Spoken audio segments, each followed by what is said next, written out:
beaucoup, monsieur. Alors, pour des raisons de temps, je vais appeler ici sur l'estrade, d'emblée, le président Biram Daveï. Président Biram Daveï.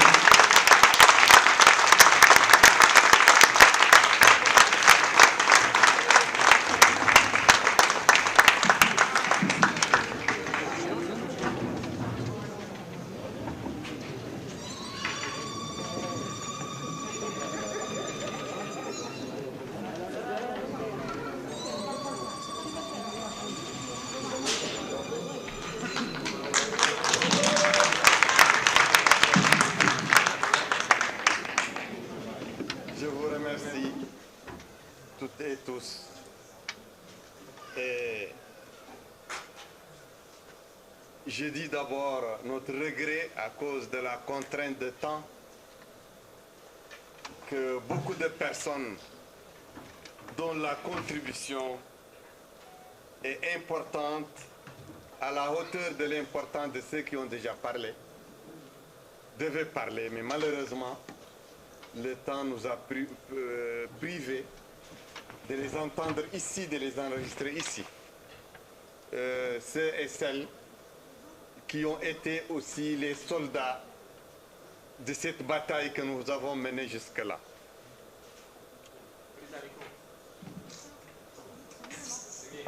Oui, donc celles et ceux qui étaient les soldats de cette bataille que nous avons menée jusque-là, qui, à l'instar de Antonio Sola, de Tania Tinoco, de Juan, de Ignacio, de Raed, cette équipe qui se bat à travers le monde pour bâtir une citoyenneté universelle. C'est une ambition extrêmement grande, un challenge, un défi, et qui comporte beaucoup de bienfaits pour l'humanité.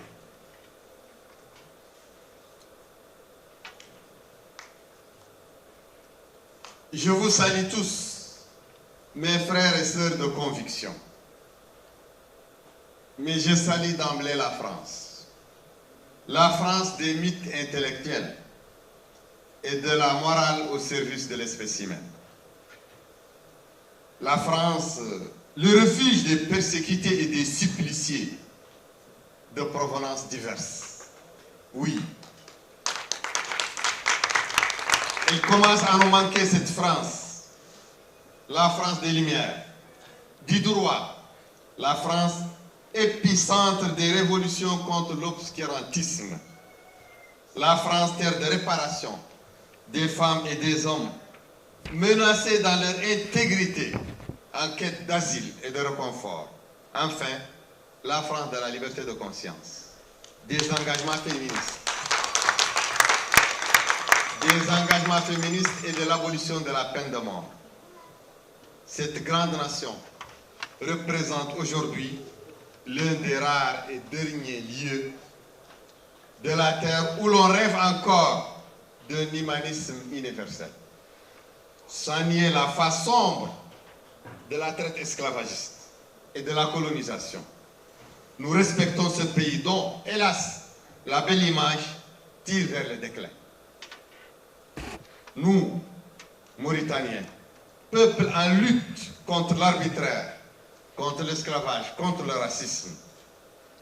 Grande était notre déception quand le ministre des Affaires étrangères et de la coopération de la France, Jean-Yves Le Drian, lors d'un débat à l'Assemblée nationale en 2018, insinuant que le député Biram Daveï, alors incarcéré à Nouakchott, serait un détenu de droit commun. Ce positionnement de la France par la bouche de son ministre des Affaires étrangères constitue un parti pris anachronique. dans la compétition perpétuelle entre les justes et les fauteurs de supériorité raciale, les suprémacistes. Le propos explique les difficultés actuelles et grandissantes du rapport de l'ancienne puissance coloniale avec l'Afrique. Néanmoins, nous saluons et louons le soutien et l'engagement à nos côtés de nombreux amis en France. Je tiens à citer ici l'Organisation de défense des droits de l'homme, IRA France Mauritanie, une association de droit européen à l'abri de la censure et de l'intimidation, caractéristique des gouvernances réfractaires au droit et à la transparence sur notre continent. Notre continent ô combien pillé, meurtri par ses propres fils. Je rends hommage aux individualités qui, avec désintéressement et abnégation, ont voulu et puis perpétuer chez nous l'idée généreuse et créatrice de sens, celle des aspirations de l'individu à se libérer de l'aliénation, que résume l'article 1er de la Déclaration de 1789. Les hommes naissent et demeurent libres et égaux en droit. Les distinctions sociales ne peuvent être fondées que sur l'utilité commune. Ces mots si justes, ne sont pas le produit de ma culture. Même s'ils y trouvent un écho rétrospectif, ils résultent d'une expérience historique, loin de chez moi, et pourtant j'y écris spontanément, dès après les avoir lus et relus. Ce message, nous nous efforçons de le relayer partout où nous mène l'interaction avec nos semblables, y compris de l'attitude lointaine. C'est notre mission et l'horizon de notre avenir de Mauritaniens. L'arrimage au monde, au grand village qui est le monde.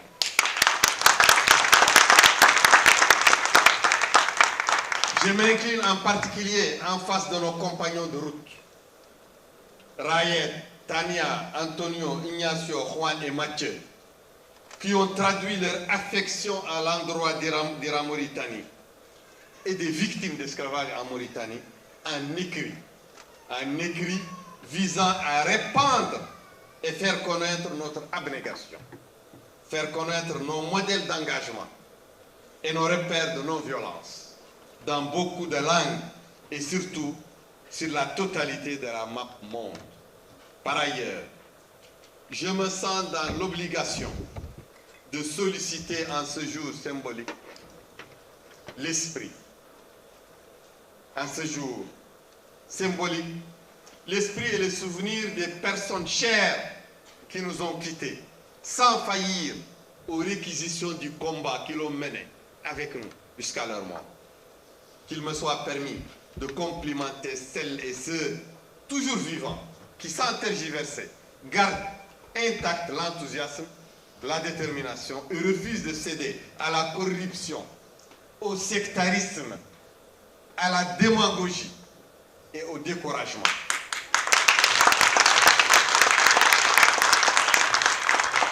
J'évoque et évoquerai sans répit les legs de l'éducation et des valeurs de mon père, Da Abeid, et de ma mère, Mata Ahmed Doussali. Ils m'ont transmis aux primes heures de mon enfance, en perspective de l'âge adulte, dans une société de caste, foncièrement irrespectueuse de la dignité de la personne. Ils m'ont transmis ce qui fait de moi ce que je suis, ici devant vous, et ce que vous appréciez. Feda Abeid m'a enseigné le refus et l'opposition, instantanée, sans calcul, ni détour, de l'injustice d'où qu'elle vient, quoi qu'il arrive. Feu Mata Ahmed Doussali m'a dispensé une exigeante inclination à partager avec les humbles tout le matériel terrestre, les biens d'ici-bas, à donner jusqu'au dernier sou, loin de la peur du déniement et des lendemains de gêne. Ce principe guide mon action à la tête du mouvement IRA et oriente ma vie dans la sphère privée.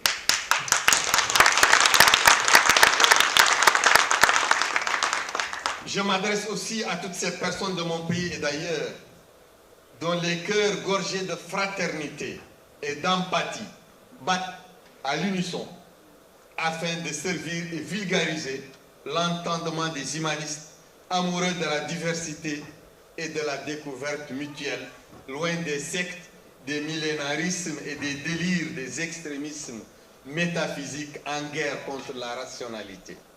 Parmi eux, je loue les défenseurs de la loi, de l'écologie et de la paix dans le respect des différences.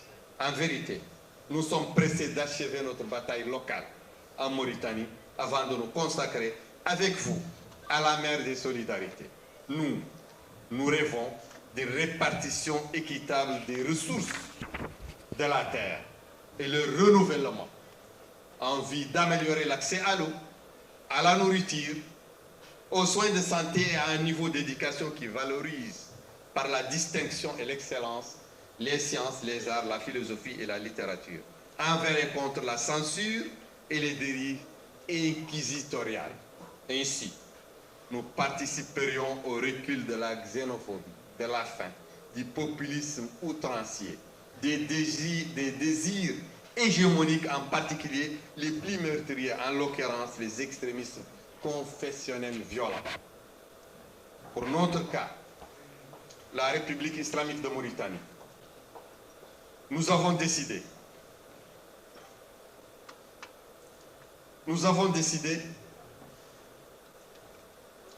dès 2008 d'engager une réflexion au titre de l'initiative pour la résurgence du mouvement abolitionniste IRA, dont l'objectif demeure la subversion des idées, des mots et des actes porteurs de déconstruction et de remise en cause de la domination. Nous avions exclu d'atteindre la violence corporelle. Nous nous cantonnons aux ressources de la psychologie de masse en vue d'introduire le doute et la confusion au centre des cercles névralgiques, secondaires et de base du système qui domine. Nous demeurons loyaux à la méthode parce que nous en avons étayé et vérifié les succès. Les rapporteurs spéciaux des Nations Unies en témoignent assez bien. Le programme global de l'IRA visait dès le début la démolition de l'ascendant mental des hommes possesseurs d'esclaves sur leur bétail humain, sur les victimes. Il fallait saper l'outil et le ciment de la subordination des populations serviles envers la minorité hégémonique, celle des privilégiés, des dominateurs. La guerre imposée à nous par le pouvoir central, le pouvoir politique, sur délégation des tenants de l'esclavagisme, du racisme et de la suprématie linguistique, nous aura accablés d'infortune et de frustration en termes de liberté, de bien-être, d'intégrité physique et morale. Les prisons, les diabolisations, les privations de travail ainsi que les sévices, blessures, maltraitances, polymorphes étaient notre lot quotidien pendant plus de 10 ans.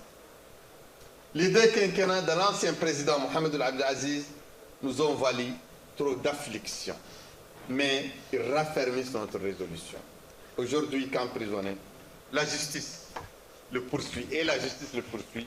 Je parle de l'ex-président Aziz, notre bourreau. Aujourd'hui, qu'emprisonné et la justice le poursuit pour des crimes économiques, nous répugnons à l'accabler. Pour ne pas paraphraser les lâches. Ceux qui se sont aplatis devant lui, ou qui ont fui, et qui n'ont pas accepté les défis qu'il leur a lancés, et qui ont fini maintenant par s'acharner contre lui, parce qu'il est mis hors d'état de nuire. Que la justice s'applique, mais pas, nous ne sommes pas avec la justice des lâches.